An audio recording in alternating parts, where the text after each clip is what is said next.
So my friends, WhatsApp कैसा चल रहा है? तो घर में सब ठीक ठाक है? अच्छा ठीक है। तो आज कुछ पढ़ाई कर लेते हैं। तो हमारा ये चैप्टर है माइक्रोब्स इन ह्यूमन वेलफेयर। तो चलिए शुरू करते हैं बिना किसी टाइम गवाए।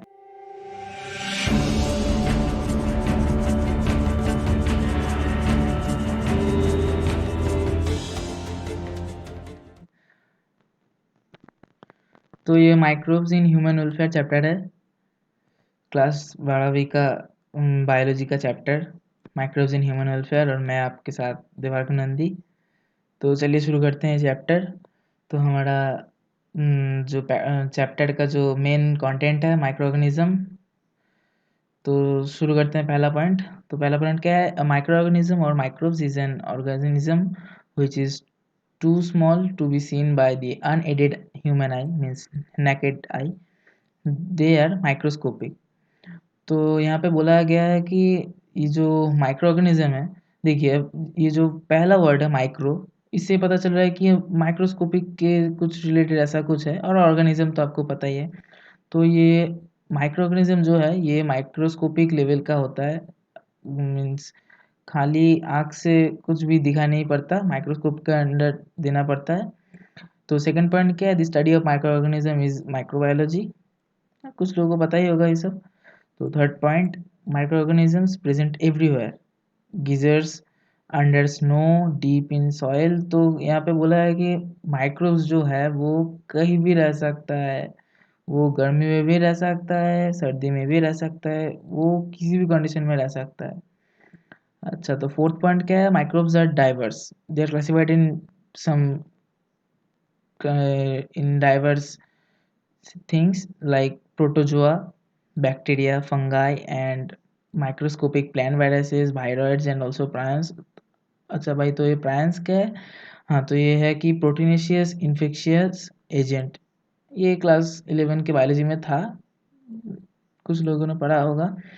अच्छा, तो फिर ये है microbes cause a large number of diseases in human beings, animals and plants, but all microbes are not harmful. Several microbes are useful to human beings in diverse ways. तो कुछ माइक्रोब्स बहुत अच्छे होते हैं, वो हमारे फ्रेंड की तरह होते हैं। अच्छा, तो नेक्स्ट है microorganism in household product. तो हमारा first point, microorganism such as lactobacillus. तो ये लैक्टोबैसिलस को हम लैक्टिक एसिड बैक्टीरिया भी कह सकते हैं। और ये दूध जो है, ये दूध में ग्रो करता है, फिर उसे कोएगुलेट कर कर उसे उसके पार्टिकल को डाइजेस्ट करके मिल्क प्रोटीन को दही में कन्वर्ट कर देता है। यहाँ पे लिखा गया है कि देख लीजिए आप, grow in milk that coagulate and partially digest the milk protein and convert it to the curd in condition of less than or equal to 40 degree Celsius and increases vitamin B12 content. तो यहाँ पे ये less than और equal to 40 degree Celsius, ये आपके book में नहीं है पर मैंने ऐड किया है आपके नॉलेज के लिए। तो ये लेस देन और इक्वल टू 40 डिग्री सेल्सियस ये आपको होना है अगर आपको दही बनाना है। और ये दही बहुत न्यूट्रिशियस है क्योंकि इसमें विटामिन B12 ज़्यादा हो जाता है, जो दूध में उतना ज़्यादा नहीं रहता, पर अगर ये दही बन जाता है जो लैक्टोबैसिलस बैक्टीरिया कर देता है हमारे लिए, तो विटामिन B12 कंटेंट अगर ज़्यादा होता है तो हमारे सेहत के लिए बहुत अच्छा होता है। तो second point, the dough of dosa and idli. तो ये साउथ इंडियन फूड है, कुछ लोगों ने खाया भी होगा, मुझे भी बहुत पसंद है डोसा। एंड तो ये क्या है? The dosa and idli the fermented by bacteria. तो द पफ अप अपीयरेंस, जो फूला हुआ सरफेस का रहता है, यहाँ पे आप पिक्चर में देख सकते हैं, यहाँ पे जो फूला हुआ है। अच्छा, तो ये बोला गया है कि due to production of carbon dioxide gas, तो जब फर्मेंटेशन होता है तो क्या होता है, अंदर से कार्बन डाइऑक्साइड गैस जो बाहर आता है, वो अगर बाहर आ जाता है तो ऊपर जो बबल्स बना रहता है वो तो फट जाता है। फिर फटने के बाद वो ऐसा कुछ ऐसा दिखता है फटने के बाद। तो फिर अभी थर्ड पॉइंट क्या है? हाँ, तो थर्ड पॉइंट डो के बारे में ही है कि डो ऑफ ब्रेड जो होता है वो फर्मेंटेटेड यूजिंग बेकर्स ईस्ट, जिसे हम जिसका साइंटिफिक हम जानते हैं नेम सैक्रोमाइसेस सेरेविसी, तो ये आप ध्यान से याद रखिएगा। ये ईस्ट का एक ही क्लासिफिकेशन है सैक्रोमाइसेस सेरेविसी, और ईस्ट का बहुत सारे क्लासिफिकेशन होता है, पर आपको ये ध्यान रखना पड़ेगा कि सैक्रोमाइसेस सेरेविसी ही ब्रेड के डो के लिए काम आता है, और इसे ब्रेवर्स ईस्ट भी कहते हैं। आपका बुक में नहीं है पर मैंने ऐड किया है ब्रेवर्स ईस्ट, तो ध्यान में रखिएगा। और यहाँ पर तो हमने पिक्चर दिखाई दिया है आपको। अच्छा, तो next slide. Next slide microbes in household product का ही next point. Traditional drinks and foods are also made by fermentation by microbes, example toddy. तो कुछ लोगों को तो तड़ी पसंद भी है, उन लोगों को पता है कि तड़ी ये क्या चीज़ है, धमाल का चीज़ है बहुत। अच्छा, तो ये फर्मेंटिंग सैप फ्रॉम पम्स, ये जो पम ट्री है उसका फर्मेंटेड सैप है, तो ये बनाया जाता है बाद में। तो जिसने इसे पिया है वो उसे पता ही है कि कैसा है ये। अच्छा, तो चीज़, चीज़ तो आपने सुना ही होगा इसके बारे में। तो ये जो स्विस चीज़ होता है, ये इसमें लार्ज होल्स रहता है, large amount of carbon dioxide by bacterium are produced and the bacterium is called propionibacterium shermanii. तो ये बैक्टीरिया बहुत ही इम्पोर्टेंट है, इस बैक्टीरिया का नाम जानना। तो ये नाम है, ठीक से याद रखिएगा, प्रोपियोनिबैक्टीरियम शर्मनी। तो आपको यहाँ पे एक चीज़ दिख रहा है, यही है स्विस चीज़। अरे आपने जेरी टॉम एंड जेरी में दिखा होगा ना, जो जेरी जो चीज़ खाता है, यही तो वो है। अच्छा, तो ये जो लार्ज होल्स रह रहा है यहाँ पे, ये उस कार्बन डाइऑक्साइड निकालने के लिए हो रहा है। जब कार्बन डाइऑक्साइड बबल के तरह निकल जाता है, जो तब बबल जो होता है वो सरफेस में आकर फट जाता है, तो ये ऐसा शेप बनकर रह जाता है। अच्छा, तो थर्ड पॉइंट क्या है, द रोकफोर्ट चीज़, ये चीज़ का और एक मीन्स टाइप है।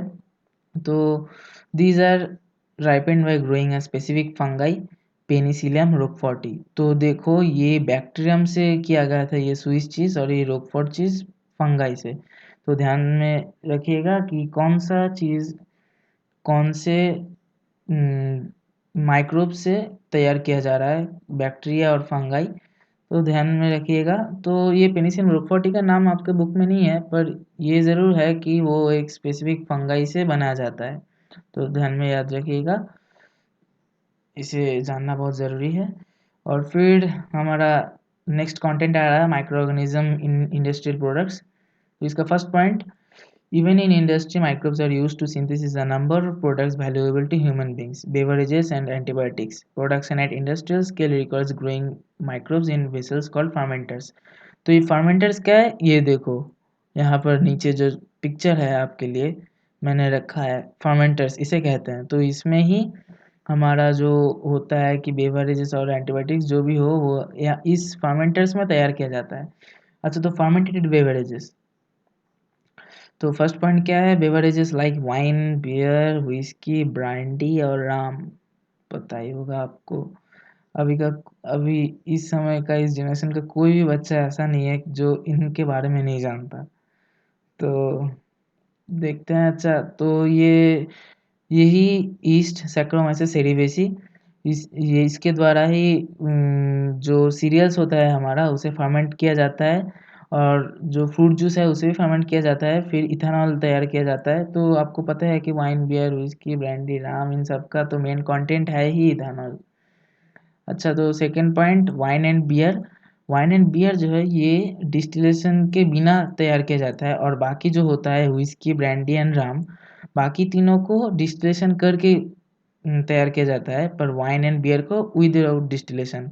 तो ये एकदम मल्टीपल चॉइस आता है, एमसीक्यू क्वेश्चंस आता है परीक्षा में। तो आता है कि कौन सा विदाउट डिस्टिलेशन है, कौन सा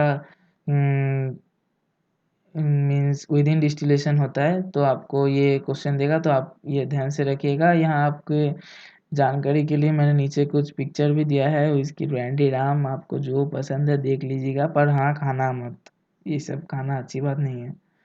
अच्छा, तो थर्ड सेकंड नेक्स्ट स्लाइड। अच्छा हाँ, तो एंटीबायोटिक्स। एंटीबायोटिक्स मीन्स क्या है, एंटी मीन्स आपको पता है against, and biotics means life. तो यहाँ से हमको मिल रहा है कि एंटीबायोटिक्स मीन्स अगेंस्ट लाइफ।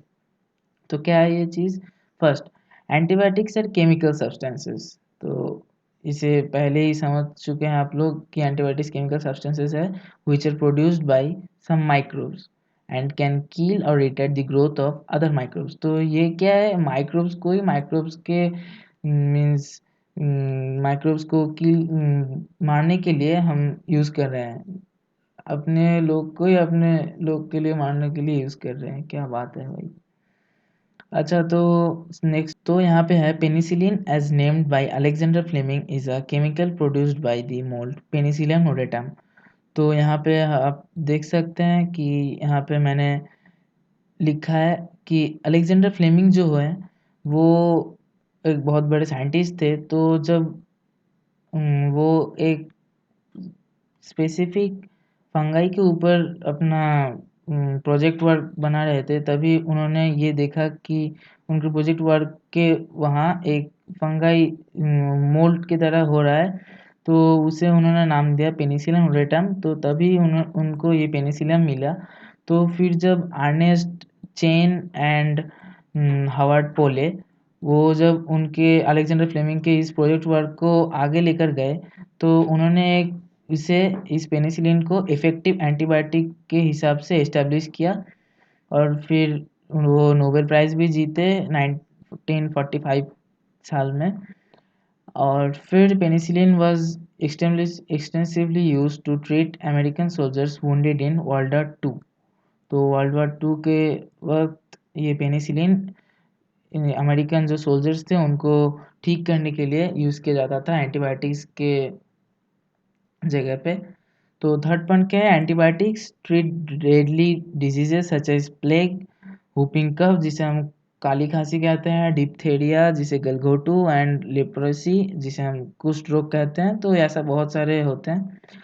अच्छा, तो नेक्स्ट है कि chemicals, enzymes and other bioactive molecules.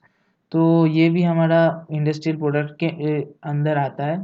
तो यहाँ पे हम देख रहे हैं कि microbes are also used for commercial and industrial production of certain chemicals like organic acids and alcohols and enzymes. तो यहाँ पे मैंने जो एक नोट की तरह बनाया नीचे, तो ये बुक में बहुत ज़्यादा करके है, बहुत बड़ा लगेगा आपको।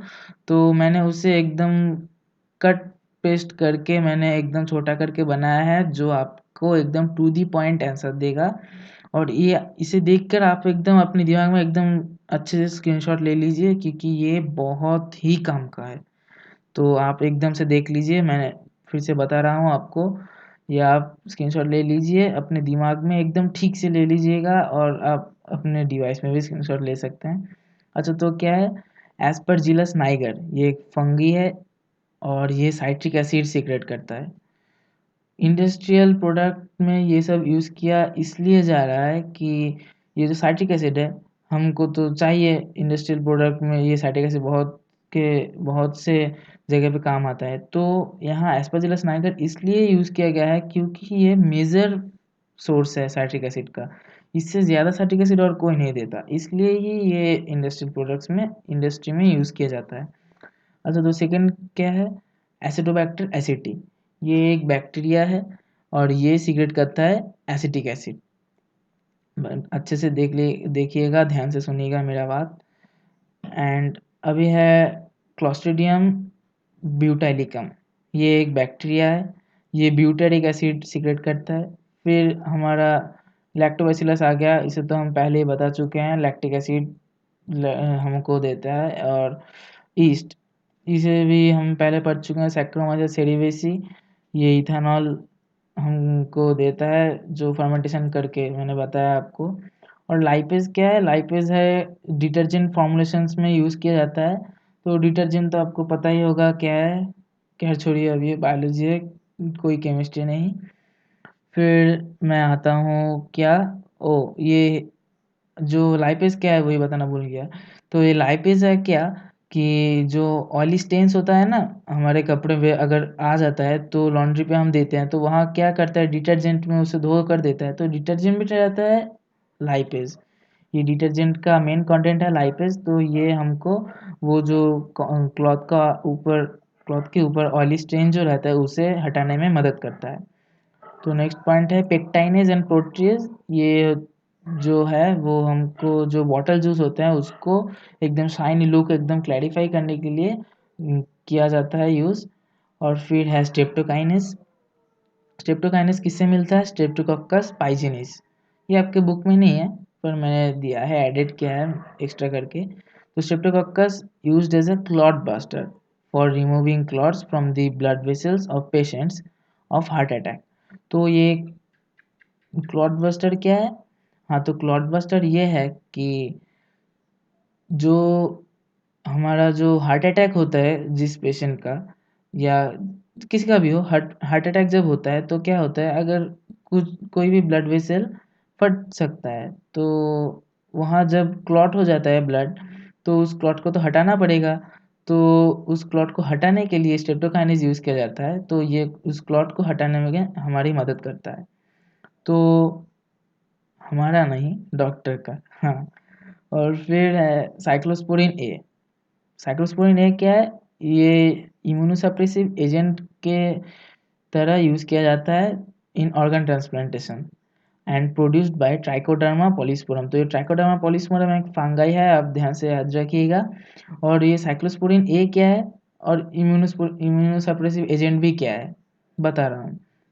इम्यूनोसप्रेसिव एजेंट क्या करता है, जब हमारा ऑर्गन ट्रांसप्लांटेशन होता है तो हमारा जो अपना इम्यून सिस्टम है वो देखता है कि भाई ये तो हमारा कोई जान पहचान का नहीं है, तो लगता है ये हमारा दुश्मन है। तो वो जो हमारा जो इम्यून सिस्टम है वो उस ऑर्गन को अटैक करता है, तो फिर वो ऑर्गन को खराब कर देता है, डिस्ट्रॉय कर देता है। तो हमारा ऑर्गन ट्रांसप्लांटेशन करके क्या हुआ?